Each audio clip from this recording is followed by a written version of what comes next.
चलो भाई, सबसे पहले बीआरएस के 2 क्वेश्चन भिजवाए मैंने अभी, वो करा दे रहा हूं। आज उसका होमवर्क दे दूंगा और अकाउंटिंग इक्वेशन वाला होमवर्क चेक करा रहा हूं। कल फिर जीएसटी हो जाएगा और बीआरएस, बाकी चैप्टर तो खत्म। फिर कितना ही था ना, थ्योरी के मैंने क्वेश्चन लिखवा दिए थे अभी। ठीक है, करें शुरू बेटा। कितने क्वेश्चन भिजवाए मैंने अभी, कौन कौन से? इलस्ट्रेशन 18, ठीक है, अभी बता दूंगा। Bank reconciliation statement for the month ending,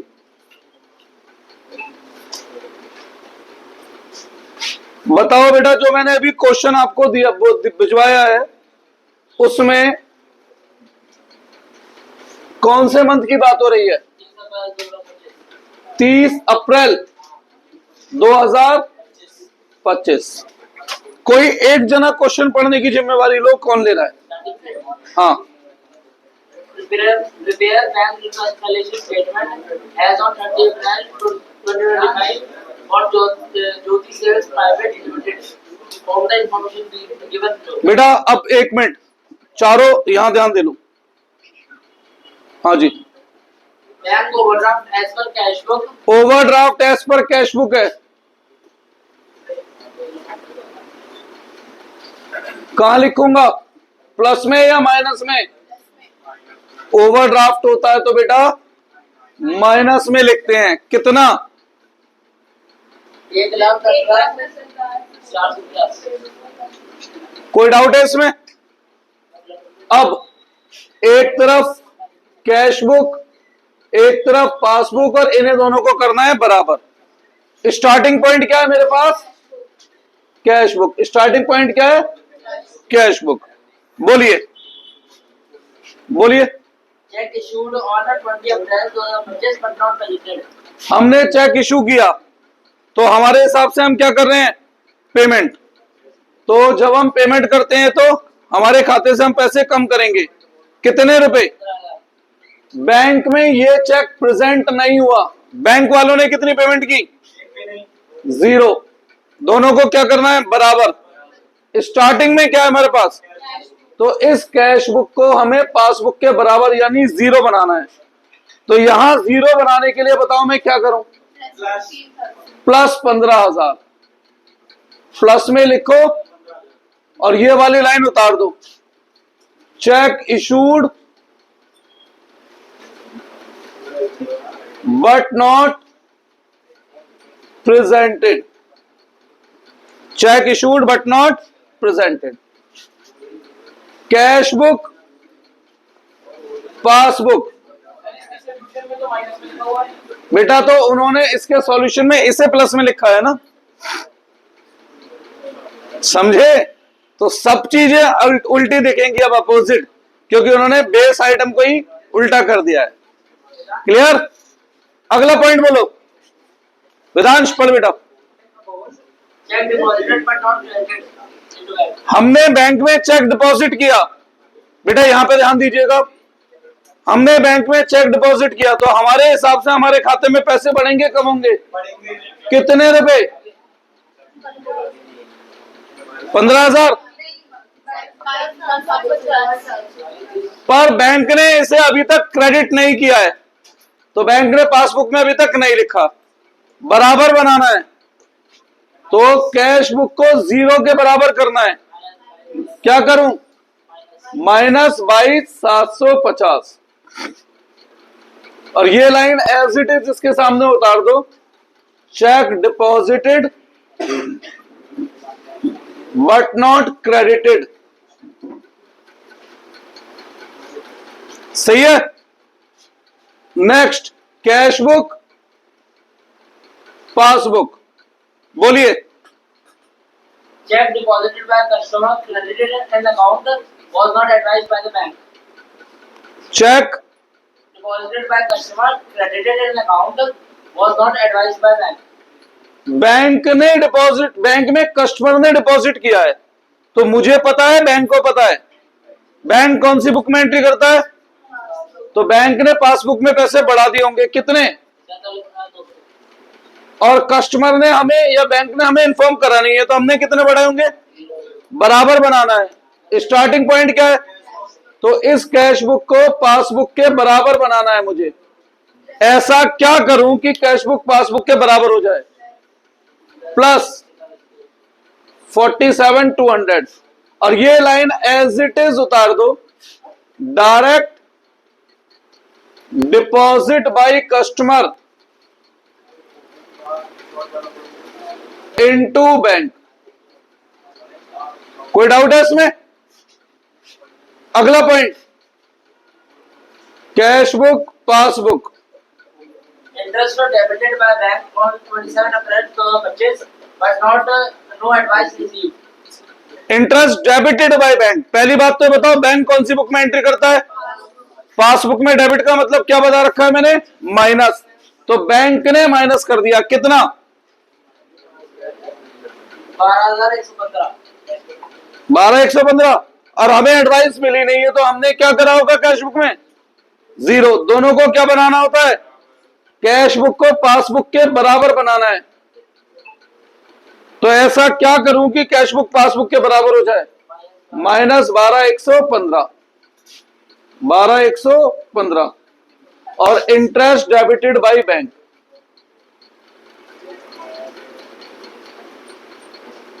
आगे बढ़िए। Subsidy received from the authorities by the bank on our behalf. Credit account. हाँ भाई, हमारे ब्याज पर बैंक को कुछ मिला है, तो हमें पता है, बैंक को पता है। बैंक क्या करेगा? खाते में पैसे बढ़ाएगा कम करेगा? तो बैंक ने बढ़ा दिए होंगे कितने? हमें अभी इंफॉर्मेशन मिली नहीं है। दोनों साइडों को क्या करना है? स्टार्टिंग पॉइंट क्या है? तो इस कैश बुक को पासबुक के बराबर बनाना है। क्या करूं? Plus 22,000 subsidy received by bank. Kapoor साहब ध्यान से देखो,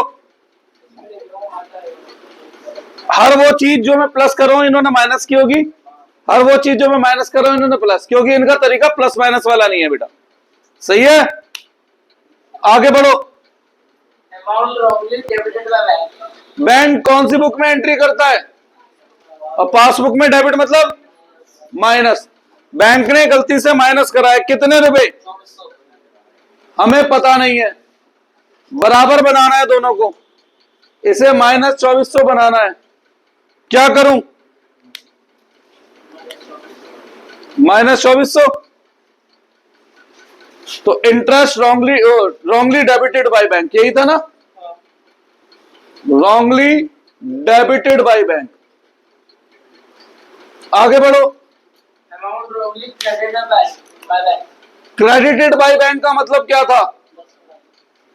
बैंक कौन सी बुक में क्रेडिट करेगा? और पासबुक में क्रेडिट मतलब कितना? हमें पता नहीं है। बराबर बनाना है, इसे +5 करना है। तो क्या करूं बताओ? +5 रॉन्गली क्रेडिटेड बाय बैंक।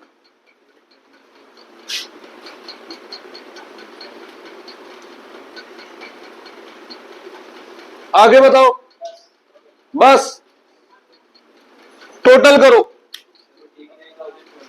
89,200। इस साइड का टोटल प्लस का टोटल बड़ा 15, प्लस का टोटल बड़ा है माइनस का। माइनस का टोटल बड़ा होता है तो क्या लिखते हैं? ओवरड्राफ्ट। एज पर, ऊपर क्या है तो नीचे, और प्लस का टोटल बड़ा होता तो बैलेंस। और डिफरेंस बता दो दोनों का। क्या? बुक का आंसर क्या है? कोई डाउट बेटा? थोड़ा बहुत क्लियर हुआ है? तो अब बहुत सारे पॉइंट तो हो जाते होंगे अब। है ना। अगले पॉइंट में है वो, नहीं मिलेगा तो मैं फिर करा दूंगा, ठीक है ना। कुछ पूछना है इसमें? सब्सिडी बेटा ऐसे मानो जैसे मैं ये पेन बेचता हूं, ये पेन मुझे 25 रुपए का बेचना है और सरकार चाहती है कि भैया लोगों को ये पेन 20 का मिले, तो मैं उसके कहने पे जबरदस्ती 20 में कैसे बेच दूं, मेरा पड़ता ही नहीं खा रहा। तो सरकार कहती है एक काम करो, जितने भी आप पेन बेचो 5 रुपए हम आपको दे देंगे, आप लोगों से 20 रुपए लेना। तो ये 5 रुपए सब्सिडी है, सही है। ये 5 रुपए क्या है? सब्सिडी है। अब जैसे गैस सिलेंडर हो गया, कई सारी चीजें ऐसी होती हैं जो वैसे महंगी होती हैं पर कस्टमर को सस्ती मिलती हैं, तो वो सब्सिडी की वजह से होता है बेटा।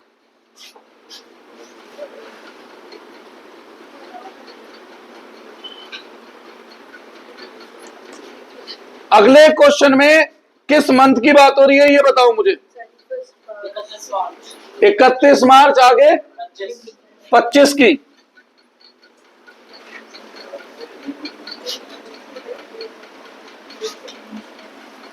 31 मार्च 25,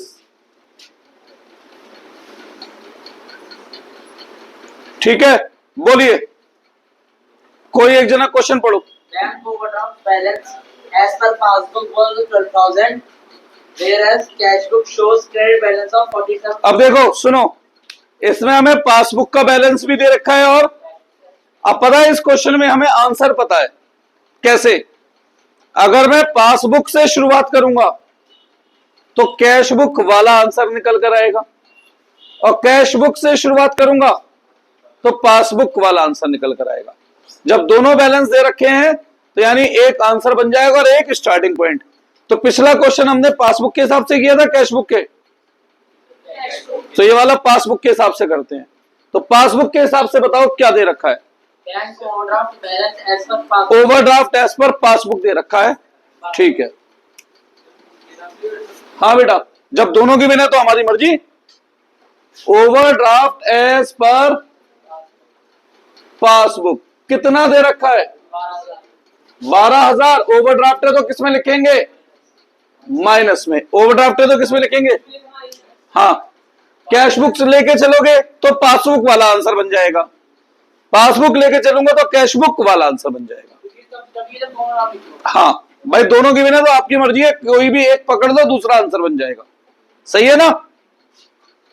करें, इसीलिए मैंने वाला क्वेश्चन दिया। भी कभी एग्जाम में ऐसा देखा कंफ्यूज हो जाओ करना कैसे है, दोनों ही गिवन है, तो कोई एक लेके चलना है, दूसरा आंसर है, ठीक बेटा। चलो तो बोलना शुरू करो बेटा पॉइंट्स। एक तरफ कैश बुक, एक तरफ पासबुक जी। Check issued to creditors amounting to 20,000 in the month of March, of which checks of 3,000 were presented to the bank up to 21st March. हमने कितने चेक इशू करे हैं? तो जब हम चेक इशू करते हैं तो हमारी तरफ से हमने 20,000 की पेमेंट की है, कैश बुक से हमने 20,000 दिखा दिए। अब बैंक में कितने प्रेजेंट हुए हैं मार्च में? तो बैंक ने केवल मार्च में कितनी पेमेंट की है? अब दोनों साइडों को क्या करना है? अब की बार स्टार्टिंग पॉइंट क्या लेके चल रहा हूं मैं? पासबुक। तो मुझे इस पासबुक को कैश बुक के बराबर बनाना है, बस मेरा इतना सा टारगेट है, ठीक है। क्या करूं? -17,000 check issued but not presented, check issued but not presented. किसका क्रेडिट बैलेंस? वो आंसर के रूप में निकल कर आएगा ना। हाँ, वो मैच करना चाहिए, वो आंसर दे दिया एक तरीके से हमें। आगे बढ़े। A check of 6,000 received from Raj was deposited in bank account on 26th March, but no entry was passed in cash book. The same was credited and credited in Grammy account on 29th March. ठीक है, अब एक check मिला 6,000 का, हमने bank में जमा भी कर दिया।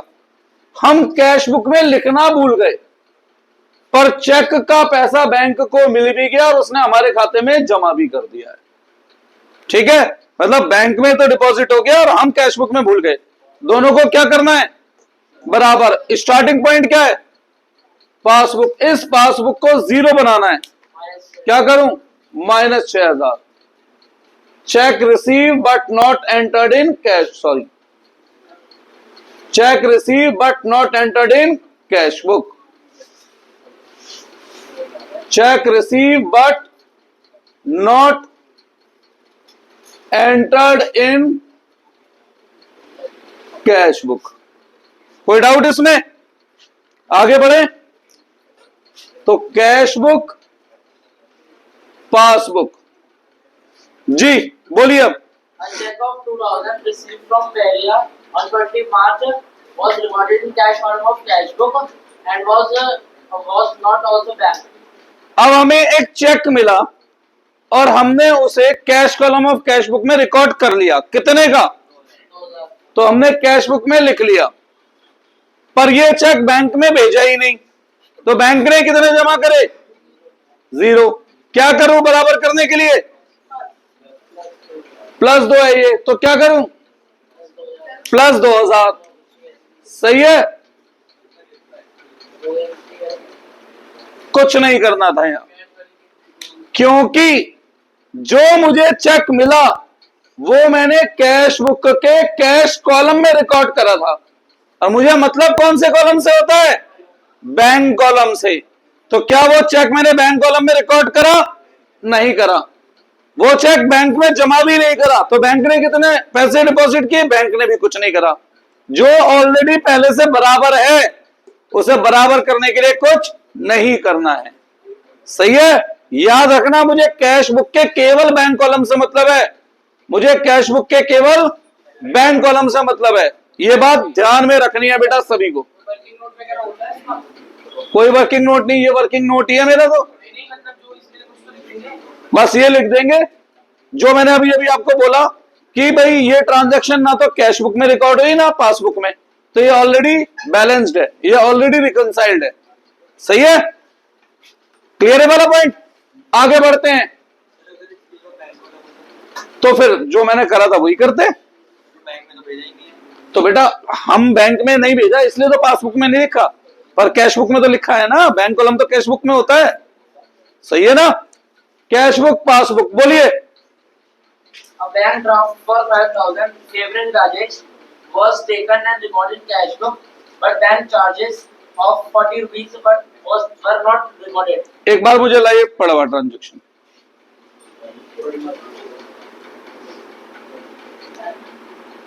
Transaction number, A bank draft for 5000 favouring Rajesh. हम कौन है यहां पर? हम है मयंक। तो हमने कोई बैंक ड्राफ्ट राजेश के लिए दिया है और हमने उसे कैश बुक में रिकॉर्ड करा है, पर बैंक चार्ज रिकॉर्ड करना भूल गए। अब सुनो बेटा, ये है क्या? देखो, पुराने जमाने में ऑनलाइन पेमेंट्स का तरीका नहीं होता था।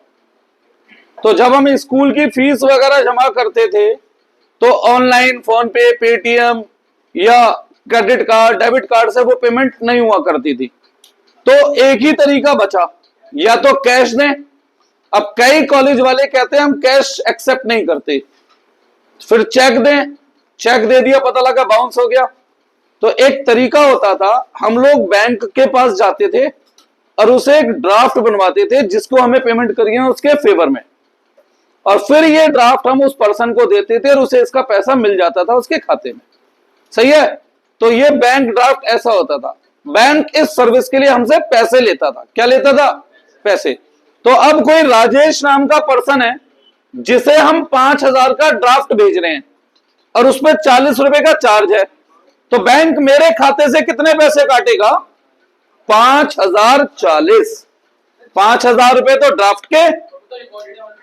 तो बेटा वो रिकॉर्ड कहां है? कैश बुक में रिकॉर्ड है ना 5, और होना चाहिए था 5040। हाँ, तो अब 40 का ही तो फर्क दिखाऊंगा मैं अब, है ना? अब 40 का ही।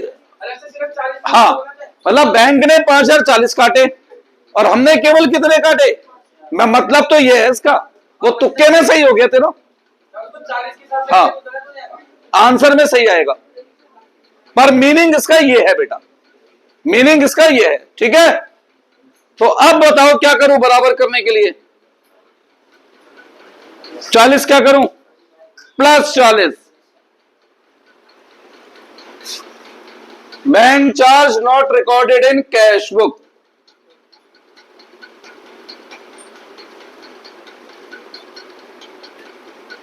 आगे बढ़ो। Passbook showed the bank had collected 4,000 as interest on government securities.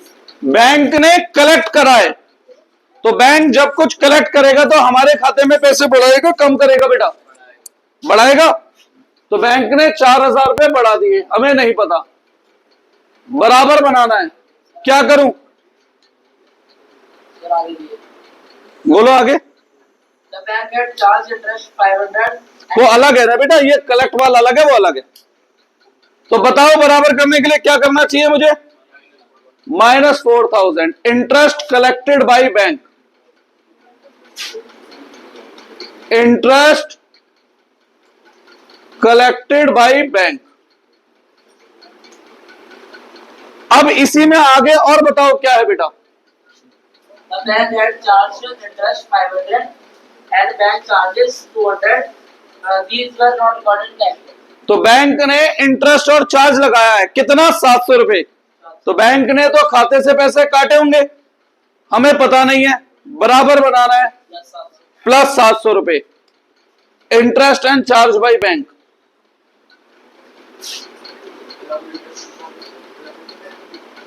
Debited by bank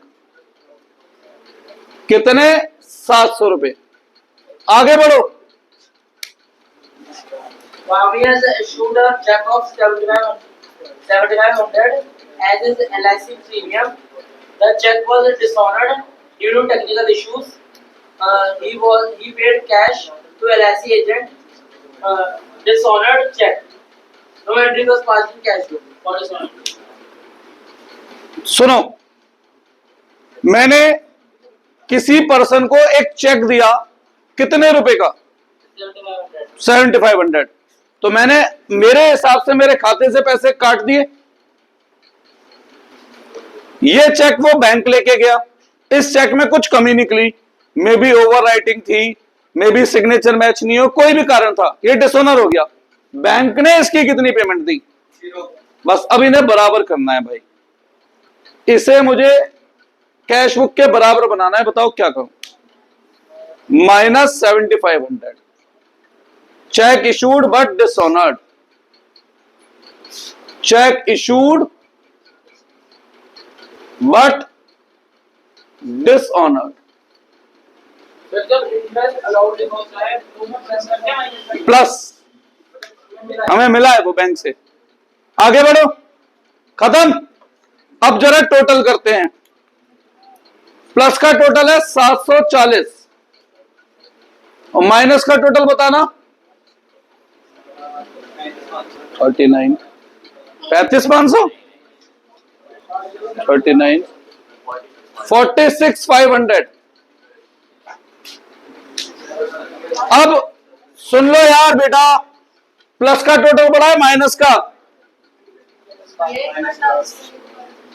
last वाली पहले एक बार बराबर कर दो फिर बता देता हूं बेटा।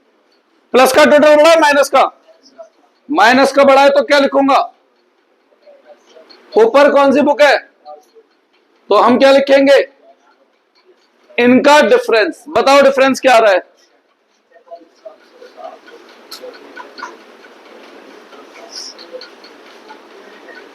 ₹45,760। अब बताना जरा, इन्होंने स्टार्टिंग में कैश बुक का क्या अमाउंट बताया था? तो जो उन्होंने दिया था वो हमारा आंसर निकल कर आया बेटा, सही है? समझ आ गया? और मैं ये लेके चलता तो आंसर हमारा 12,000 आता। क्लियर? अब हमारे इस वाले तरीके में भैया सारे तरीके एडजस्ट हो गए, नोटिस करो हर तरीके की चीज हो गई।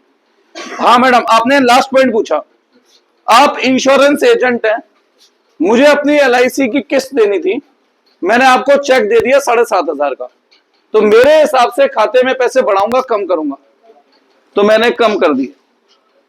आप ये चेक बैंक लेके गए, साइन मैच नहीं हुए, चेक डिसऑनर हो गया, बैंक ने आपको कितनी पेमेंट दी? 0 कर लो बराबर। अब मैं आपको कैश में क्या देता हूं उसका बीआरएस से मतलब ही नहीं, क्योंकि बीआरएस का मतलब होता है केवल किससे, बैंक ट्रांजैक्शन से, कैश वाली ट्रांजैक्शन से बीआरएस का कोई मतलब ही नहीं था। क्लियर है? तो होमवर्क में आज इसके क्वेश्चन दूंगा और किसका चेक कराऊंगा, जीएसटी आज करके लाना। पता नहीं देना कैसे भूल गया, अभी चेक करता हूं, नहीं तो मैं बुक से दोबारा देता हूं जीएसटी के। और मैं अभी किसका होमवर्क चेक करा रहा हूं, आप अकाउंटिंग इक्वेशन वाले दोनों क्वेश्चन। ठीक, चलिए। लास्ट वाले में तो कैश कोई एंट्री नहीं करी, किस चीज की एंट्री नहीं करी, डिसऑनर की एंट्री नहीं करी ना। डिसऑनर की मतलब उसे कैंसिल करने की एंट्री नहीं की हमने, मतलब इसको जीरो नहीं करा। हाँ, उसको जीरो नहीं करा, कैंसिल नहीं करा हमने, फिर होती नहीं। जब ये जीरो दोनों रिकंसाइल है जैसे यहां, तो फिर कुछ करने की जरूरत ही नहीं पड़ी ना। और समझ में आ गया, अगर क्वेश्चन में दोनों दे रखे हो, कैश बुक और पासबुक, तो आपका मन है आप कैश बुक से शुरू करो, आंसर पासबुक वाला बन जाएगा। पासबुक से शुरू करोगे, आंसर कैश बुक वाला। और यह तरीका मुझे इसलिए सबसे अच्छा लगता है, हर क्वेश्चन में एप्लीकेबल होता है हर तरीके से। ठीक है, क्या डमी, गमी तो एजेंट का नाम है सर। एजेंट को पेमेंट हमने करी है चेक से, बिजनेस को अपने से मतलब होता है। इंश्योरेंस एजेंट है गमी, उसे मैंने चेक से पेमेंट की थी, पर वो चेक डिसऑनर हो गया था। ठीक है, चलो तो अब होमवर्क में अकाउंटिंग इक्वेशन वाला चेक करा रहा हूं, और 1 तारीख से भाई साहब सभी नए बच्चों को स्लो आराम आराम से पढ़ाऊंगा।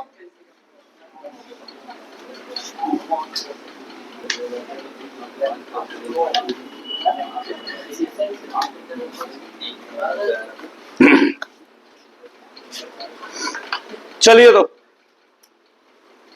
मैंने कितने क्वेश्चन दिए थे अकाउंटिंग इक्वेशन में, 2। कौन कौन से, इलिस्ट्रेशन 7 और इलिस्ट्रेशन 3। 6 मैंने कल कराई थी। ठीक है, ट्रांजैक्शन की जगह बना ली, एक तरफ एसेट्स आ गए और एक तरफ लायबिलिटी की जगह बना ली।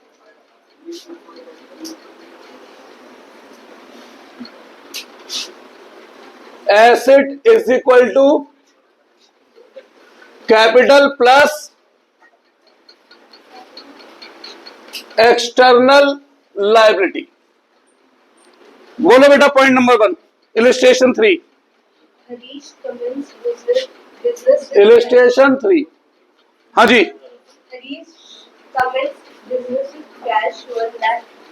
बिजनेस शुरू करा है कैश से, तो एक तरफ बिजनेस में क्या बढ़ेगा, कैश, और ये पैसा बिजनेस किससे ले रहा है, मालिक से, क्या बढ़ेगी, कैपिटल। कैश क्या होता है, एसेट, कैपिटल क्या होती है, लायबिलिटी।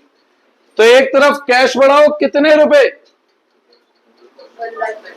1,50,000, और दूसरी तरफ कैपिटल 1,50,000।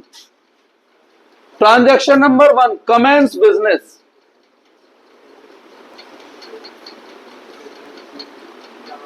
ट्रांजैक्शन नंबर 2 बोलो, फर्नीचर खरीदने पर एक तरफ क्या बढ़ेगा, फर्नीचर क्या होता है, और दूसरी तरफ क्या कम होगा, कैश भी क्या होता है, एसेट। एक एसेट कम हो रहा है, एक एसेट बढ़ रहा है। कौन सा एसेट बढ़ रहा है, कितने रुपए, और एक एसेट कम हो रहा है, कौन सा, कैश। परचेज फर्नीचर,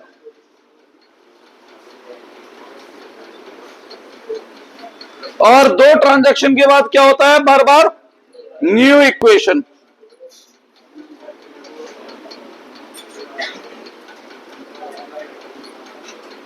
$1,30,000,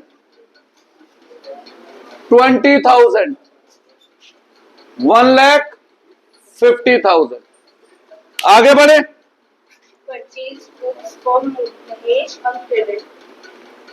भाई यहां पे ध्यान देना, गुड्स खरीदे क्रेडिट पे महेश से, तो एक तरफ क्या बढ़ेगा, स्टॉक, और जिनसे उधार में खरीदते हैं वो कौन होते हैं, क्रेडिटर लायबिलिटी होती है और स्टॉक एसेट होता है। तो एक तरफ एसेट बढ़ रहा है कितने रुपए का,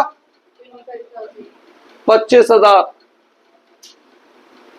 और एक तरफ लायबिलिटी बढ़ रही है क्रेडिटर कितने रुपए, 25,000। परचेज गुड्स, ये हो गई ट्रांजैक्शन, और हर ट्रांजैक्शन के बाद टोटल करते हैं, जिसे क्या नाम देना था, न्यू इक्वेशन।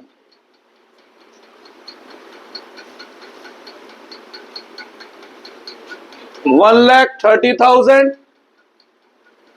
20,000, 25,000, 1,50,000, 25,000। कोई डाउट है यहां तक? Next, Sold goods costing 10,000 to Mohan for cash 40,000. कितने वाले गुड्स बेच रहा हूं, 10,000. 13,000 वाले, 10 वाले कितने में, 14,000. कैश में या उधार में, उधार कैसे पता लगा, नाम लिखा है, तो एक तरफ स्टॉक कम हो रहा है 10, जिन्हें उधार में बेचते हैं वो कौन होते हैं, डेटर मतलब एसेट 14। 4,000 का क्या हो रहा है, फायदा, फायदा या नुकसान कौन झेलता है, मालिक। तो एक तरफ स्टॉक कम हो रहा है 10,000, एक एसेट बढ़ रहा है कौन सा, डेटर नाम का कितना, और प्रॉफिट किसको मिलता है, मालिक को, यानी कैपिटल में ऐड।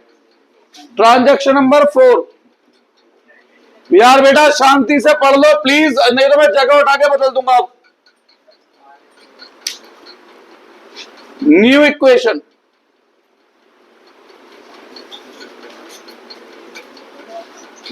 $1,30,000, 20,000, 15,000, 14,000, 1,54,000, 25। कुछ पूछना है किसी को यहां तक?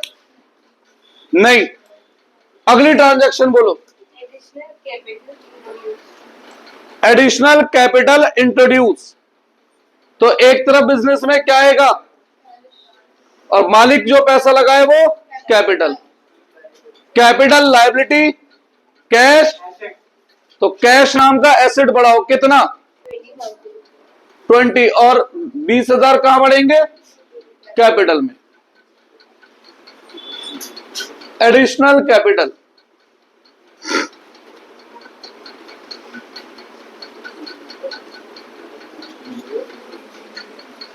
प्लस करो, न्यू इक्वेशन,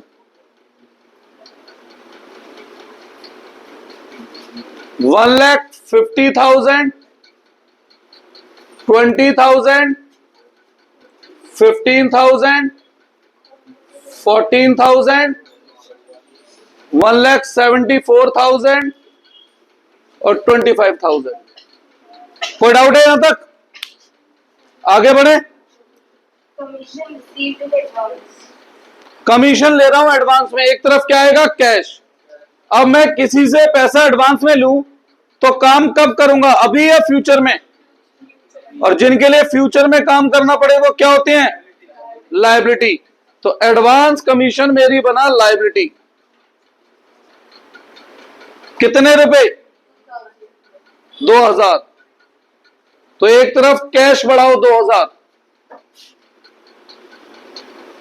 और एक तरफ एडवांस कमीशन नाम से लायबिलिटी बढ़ेगी 2,000।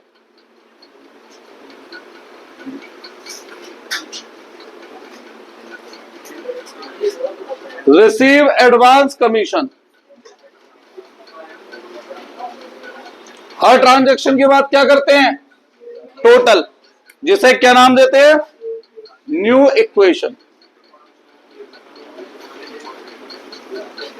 1,52,000, 20,000, 15,000, 14,000, 1,74,000, 25,000 और 2,000। कुछ पूछना है यहां तक? आगे बढ़ते हैं, बोलो। Paid to creditor Mahesh in settlement. Paid to Creditor Mahesh. Creditor को पेमेंट करने पर एक तरफ क्या कम होगा? कैश, और दूसरी तरफ क्रेडिटर। कैश क्या होता है बेटा हमारा? एसेट कम हो रहा है, कितना? 22,500। फुल सेटलमेंट तो नहीं लिखा ना In settlement. बेटा? बोलो ना फिर इन सेटलमेंट। तो बेटा क्रेडिटर कम हो रहा है 25 का, कैश कम हो रहा है 22,500। 2,500 रुपए हम कम दे रहे हैं, तो वो हमारा क्या बना? फायदा। तो कैश कम होगा 22,500, क्रेडिटर कम होंगे 25,000, और फायदा किसको मिलता है? मालिक को मिलता है। Paid to creditor.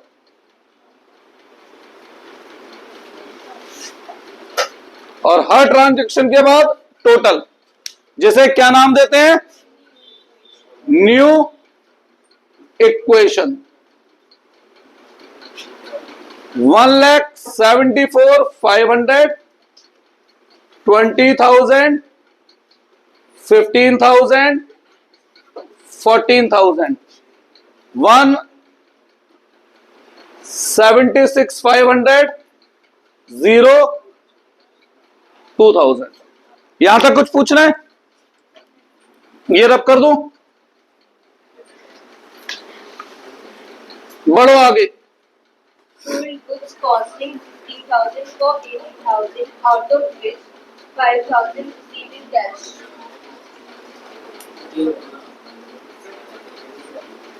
बेटा पढ़ ले यार,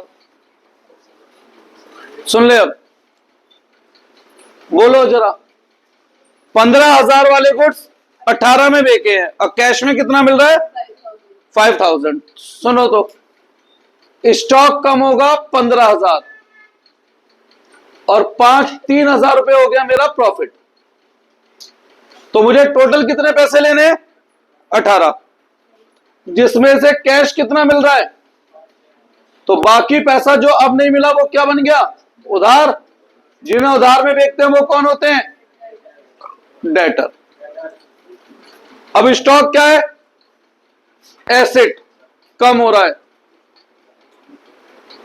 प्रॉफिट किसे मिलता है? मालिक को। कैश क्या है? एसेट, बढ़ रहा है। और डेटर क्या है? एसेट, बढ़ रहा है। Sold goods on credit.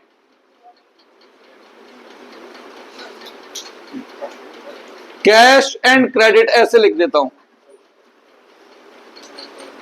Her transaction के बाद टोटल, क्या नाम देते हैं हम इसे? New equation. 179,500, 20,000, 0, 27,000, 179,500, 0 और 2,000। कोई डाउट है इसमें? 9 पॉइंट। Depreciate furniture stationery. जब हम एसिड पे डेप्रिसिएशन लगाते हैं, एक तरफ एसिड की वैल्यू कम होती है और डेप्रिसिएशन होता है हमारा खर्चा। कितना डेप्रिसिएशन लग रहा है बेटा फर्नीचर पे? तो 20,000 का 10%। तो एक तरफ फर्नीचर कम हो रहा है, और खर्चा कौन झेलता है? मालिक। Charge depreciation. अरोड़ा जी तुम भी थोड़ा सा ध्यान दे लो कुछ। New equation. 179,500, 18,000, 0, 27,000, 177,500, 0, 2,000। अगली ट्रांजैक्शन खत्म। कितने लोग ये वाला क्वेश्चन होमवर्क में करके लाए थे? कल दिया था बेटा मैंने, एक और दिया था, वो और चेक करा रहा हूं। और कल याद दिला देना मुझे अभी के अभी, जीएसटी वाला और बीआरएस का होमवर्क देना है मुझे फिर, ठीक है ना?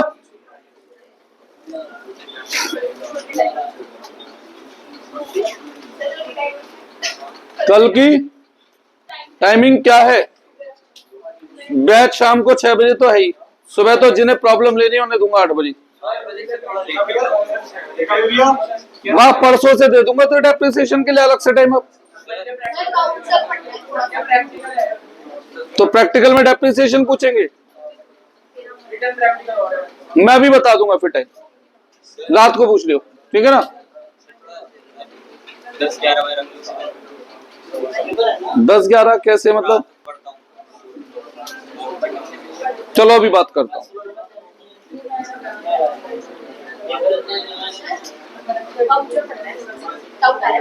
वाउचर में तो थ्योरी की तरह याद कर ले, 3-4 पॉइंट बता दूंगा वो, ठीक है ना? पहले न्यूमेरिकल पर फोकस कर लूं बेटा, क्योंकि ये तो मुझे ही बताना है ना। ये रब कर दूं, जाना है जाओ, अगला क्वेश्चन भी एक है और कर ले।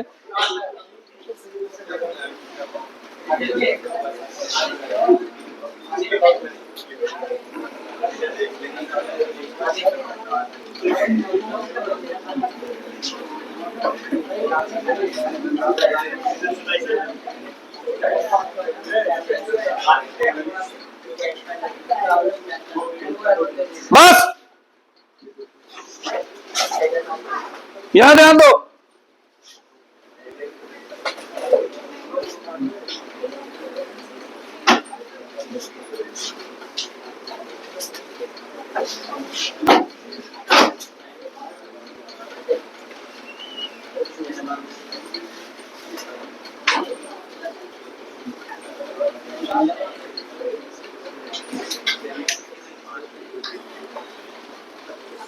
भैया खोल लो।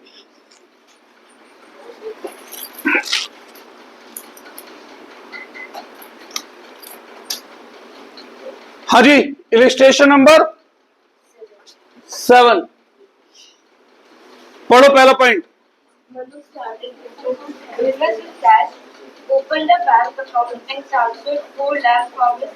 अब सुनो मेरी बात, बिजनेस शुरू करा, एक तो बिजनेस में कैश आ रहा है 1 लाख, और बिजनेस का करंट अकाउंट भी खोला गया है जिसमें मन्नू के पास से 4 लाख रुपए आ रहे हैं, तो बैंक में भी पैसा आ रहा है 4 लाख। बिजनेस में टोटल कितने रुपए आ रहे हैं, और ये पैसा किससे आ रहा है? मालिक से। तो एक तरफ कैश बढ़ा, बैंक बढ़ा है 1 लाख और 4 लाख, दूसरी तरफ कैपिटल नाम से लायबिलिटी बढ़ी है 5 lakh. Start business. Transaction number 1 थी। ट्रांजैक्शन नंबर 2,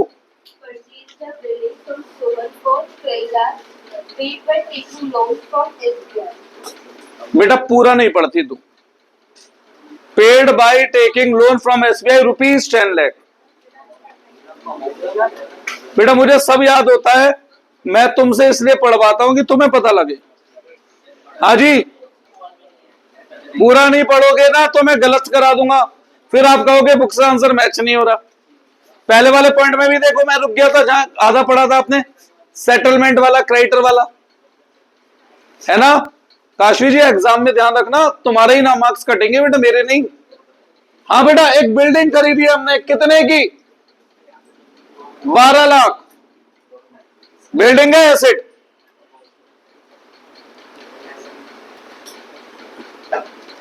इस बिल्डिंग के लिए हमने बैंक से क्या लिया है? कितना? लोन क्या होता है? लायबिलिटी। तो बाकी 2 लाख हम अपने पास से दे रहे हैं, कैश तो है ही नहीं हम पे इतना, तो यानी बाकी 2 लाख हम कहां से दे रहे हैं? बैंक से। बिल्डिंग एसेट है, बढ़ाओ एसेट, बिल्डिंग 12 लाख, बैंक से 2 लाख कम हो रहे हैं, करो कम 2 लाख, और 10 लाख का लोन लिया है। लोन क्या होता है? लायबिलिटी, बढ़ाओ लायबिलिटी 10 लाख।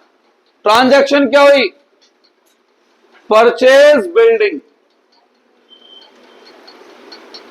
अब हर ट्रांजैक्शन के बाद होता है टोटल, जिसे हम क्या नाम देते हैं?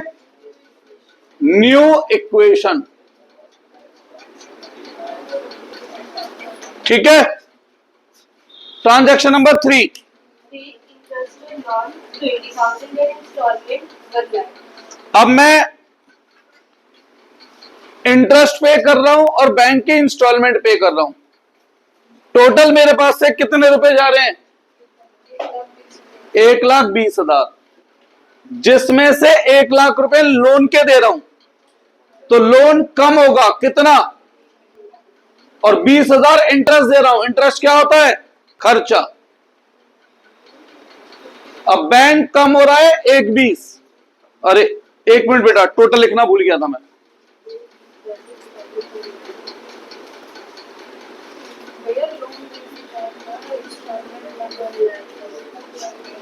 बेटा फिर से बोलो जरा,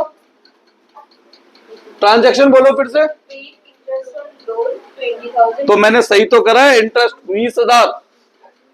बेटा मैंने सही करा है, मैंने नहीं भी सुना होगा तो सही करूंगा, मुझे तो याद है क्वेश्चन। सही है। अब बैंक से कितना कम हो रहा है? 1,20,। लोन कम हो रहा है 1 लाख, और इंटरेस्ट होता है खर्चा। खर्चा कौन झेलेगा? मालिक, कैपिटल से। Paid interest and instalment of loan, instalment of loan. New equation,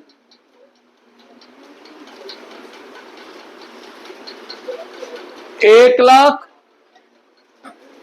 80,000, 12 lakh, 4,80,000 और 9 लाख। कोई डाउट है इसमें? Next transaction, purchase goods from loner on credit 1 lakh. उधार में गुड्स खरीद रहा हूं, तो एक तरफ स्टॉक बढ़ेगा और एक तरफ स्टॉक होता है एसेट। बेटा अगली क्लास में तो मैं 100% सीट चेंज करूंगा अपनी तरफ से, 100%। कितना स्टॉक खरीदा है? और क्रेडिटर क्या होते हैं? लायबिलिटी। परचेज गुड्स,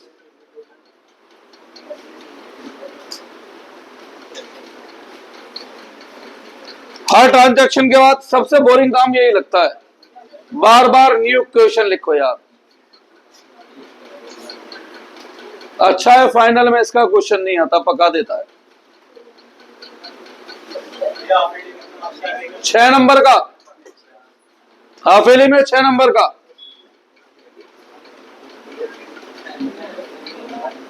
और नहीं तो 4 का तो 100% आएगा ही आएगा। नहीं, एक छोटा वाला आता है ना 3 का, वो जो फॉर्मूले वाला था बेटा। 5th, हाँ चैप्टर में से इतना क्या बेटा? 20,000 के गुड्स वापस लौटा रहा हूं, तो स्टॉक भी कम होगा और क्रेडिटर भी कम होंगे। तो स्टॉक से कम करो कितना? 20, और क्रेडिटर से कम करो कितना? 20। गुड्स रिटर्न, फिर वही बोरिंग काम, न्यू इक्वेशन। 1,80,000, 12 लाख 80,000, 4,80,000, 9 लाख और 80,000। आगे बढ़े, चलो आगे बढ़ो फिर। Sold goods costing 40,000 for 50,000 of credit to Ram. 40,000 के गुड्स 50,000 में बेचे हैं उधार में, तो गुड्स कम होंगे कितने के और डेटर बढ़ेंगे कितने के? 50। 10,000 का क्या हो रहा है? प्रॉफिट मालिक को दे देते हैं। गुड्स कम हो रहे हैं 30,000 और डेटर क्या होता है बेटा? एसेट। तो डेटर नाम का एक एसेट बढ़ रहा है 40,000। Transaction number 6, sold goods.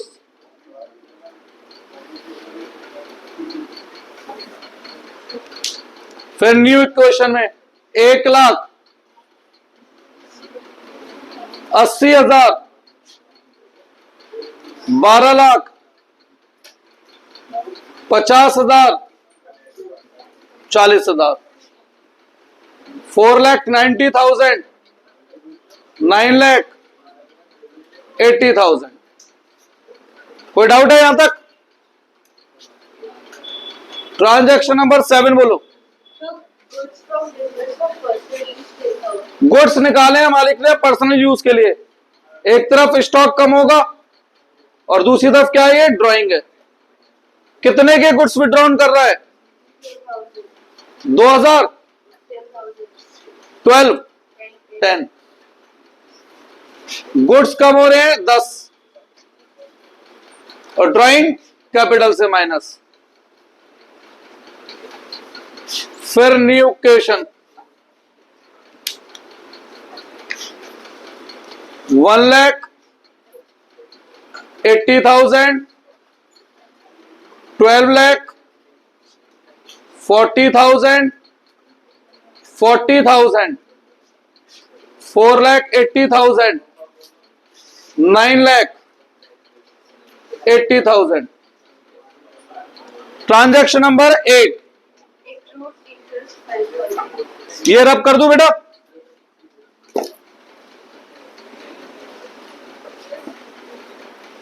Accrued income का मतलब होता है income earn but not receive. तो एक तरफ ये इनकम है और एक तरफ फ्यूचर में पैसा मिलेगा तो एसेट है। कितने रुपए? 5,000.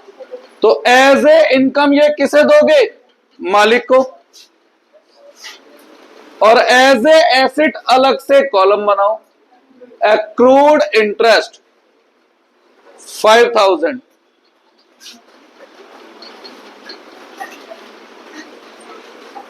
फिर टोटल 1,80,000, 12,00,000, 40,000, 40,000 और 5, 4,85,000, 9,80,000। Transaction number 9। Commission received in advance 25,000. Advance में कमीशन ले रहा हूं तो एक तरफ कैश बढ़ेगा और एक तरफ लायबिलिटी, क्योंकि एडवांस लिया है। तो कितना? 20,000. तो कैश बढ़ाओ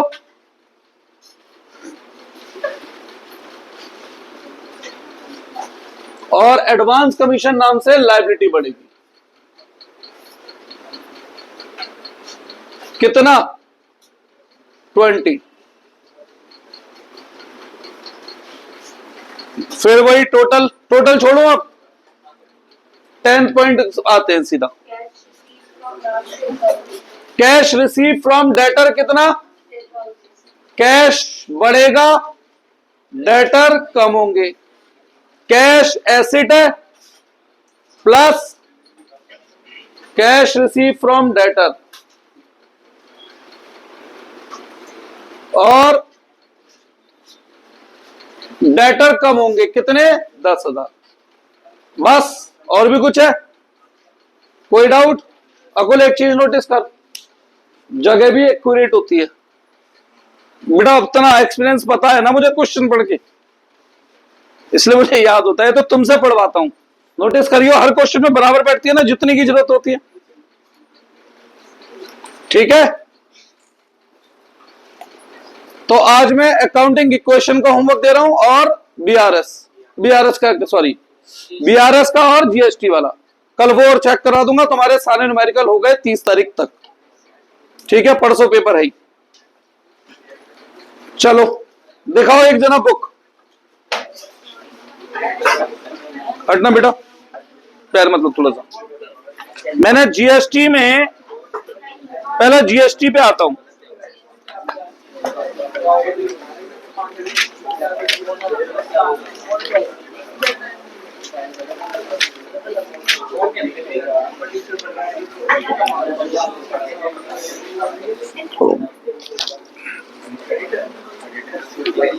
एक तो इलिस्ट्रेशन नंबर 2,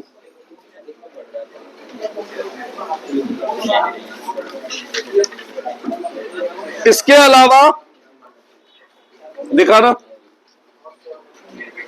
इलिस्ट्रेशन नंबर 3 और इलिस्ट्रेशन नंबर 4।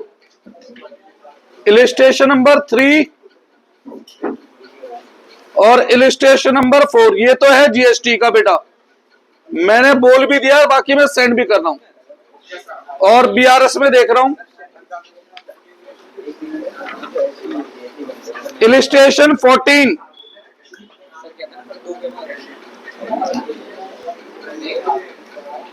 इलिस्ट्रेशन 14। अच्छा, हमें ओवरड्राफ्ट और बैलेंस से तो फर्क पड़ता ही नहीं है ना।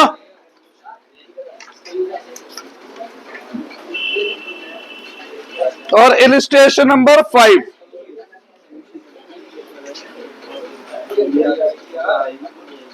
तो ये आज आपका होमवर्क है बेटा।